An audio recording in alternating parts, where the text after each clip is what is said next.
Hello friends, कैसे आप सब। आशा करता हूँ फ्रेंड्स आप सब बहुत अच्छे होंगे। मैं वैभव वेलकम करता हूँ आपको कार एस्पायर पर। फ्रेंड्स, अभी कल सैटरडे था, मुझे छुट्टी थी और मेरे गाड़ी का 5th सर्विसिंग जो कि होता है 30,000 किलोमीटर चलाने के बाद वो ड्यू था। तो कल मैंने उस सर्विसिंग को कर लिया।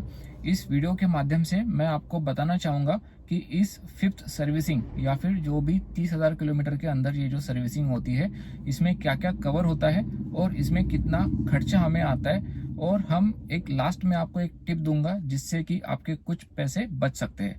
तो फ्रेंड्स, सबसे पहले गाड़ी में जो सर्विसिंग हुआ है वो मैं आपको बताता हूँ कि सबसे पहले व्हील बैलेंसिंग हुआ, व्हील रोटेशन हुआ, फिर ऑयल चेंज हुआ।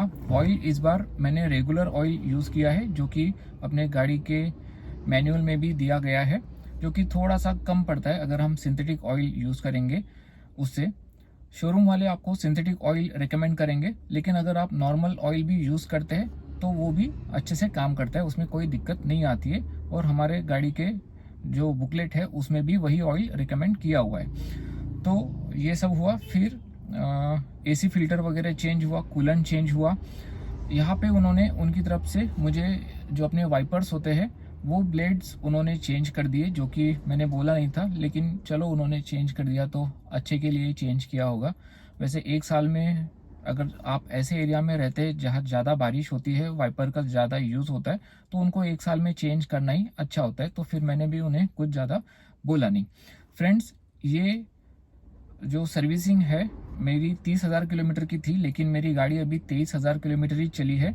लेकिन अगर इसे मैं डिले करता तो मैंने जो एक्सटेंडेड वारंटी ली है शायद वो वॉइड हो सकती थी, क्योंकि एक्सटेंडेड वारंटी में ये लिखा होता है कि आपकी जो गाड़ी की सर्विसिंग है वो हमेशा टाइम टू टाइम होनी चाहिए। तो इसीलिए मैंने गाड़ी की सर्विसिंग जो है वो अपने टाइम से जो शेड्यूल्ड सर्विसिंग थी उसके अकॉर्डिंग कर दी। फ्रेंड्स, इस सर्विसिंग में मुझे टोटल खर्चा आया 7,700 कुछ।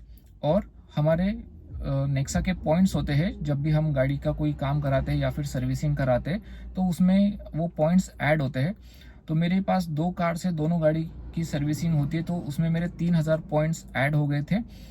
तो 7,000 में से 3,000 पॉइंट्स लेस हुए, तो 4,700 या 4,400 ऐसे कुछ मुझे पे करना पड़ा, जो मैं आपको स्क्रीनशॉट दिखा दूंगा। और फ्रेंड्स, यहाँ पे आप एक बात ध्यान रखना, जो कि आपके थोड़े बहुत पैसे बचा सकते हैं, 400-500 रुपये, लेकिन बचा सकते हैं। जब भी आप फाइनल बिल करने जाओगे तो उन्हें बोलना कि इस पे आप कुछ डिस्काउंट कर दीजिए, जो भी फाइनल बिल बनेगा।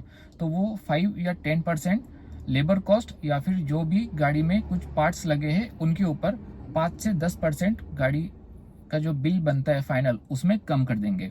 तो ये एक छोटा सा पॉइंट था जिससे मुझे आपके साथ शेयर करना था कि आपके थोड़े बहुत पैसे बच सके जैसे मेरे बचे हैं। तो फ्रेंड्स, आशा करता हूँ आपको ये जो सर्विसिंग है इसके बारे में थोड़ी बहुत जानकारी मैंने आपको दी कि गाड़ी में क्या क्या सर्विस होता है और अप्रोक्सीमेट कितना कॉस्ट आता है गाड़ी का 5th सर्विसिंग जो होता है, या फिर 30,000 किलोमीटर में जो गाड़ी की सर्विसिंग होती है उसमें। फ्रेंड्स, रिसेंटली मैं कुछ दिनों से नई चीज़ें सीख रहा था, इसलिए वीडियो नहीं बना पाया। अभी थोड़ा बहुत मैंने उसमें फाइनेंशियल थे, कुछ फाइनेंशियल क्लासेस अटेंड किए, तो वो कुछ नई चीज़ मैंने सीखी। अभी आगे से मैं रेगुलर वीडियो बनाऊंगा, ऐसी उम्मीद है। तो चलिए फ्रेंड्स, आज के लिए इतना ही।